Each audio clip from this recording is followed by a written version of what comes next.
Food security का issue है मुल्क में। हम काश्तकारों के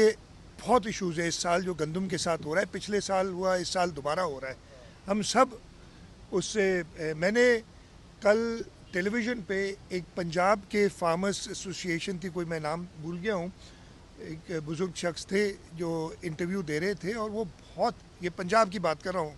वो बहुत नाराज़ थे कि जी पिछले साल हमने तो गंदम ख़रीदी थी, हमारे पास अभी तक 13 लाख टन गंदम पड़ी हुई है सिंध हुकूमत के पास,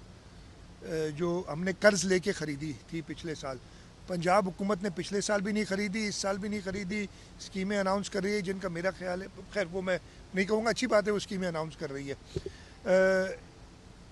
इस वक्त फूड सिक्योरिटी का बहुत बड़ा मसला है। वहाँ वो मैं जो कह रहा था कि उस बुज़ुर्ग शख्स ने, जो फार्मर थे, ज़रूर कुछ नाम नहीं मुझे याद है, उन्होंने कहा कि अगर हुकूमत समझती है कि अगले साल फार्मर्स कोई गंदम काश्त करेंगे तो उनकी भूल है, हम ज़्यादा से ज़्यादा अपनी खपत के लिए गंदम काश्त करेंगे, नहीं तो हम किसी और फसल पे चले जाएंगे अगर मुझे इतना नुकसान होगा।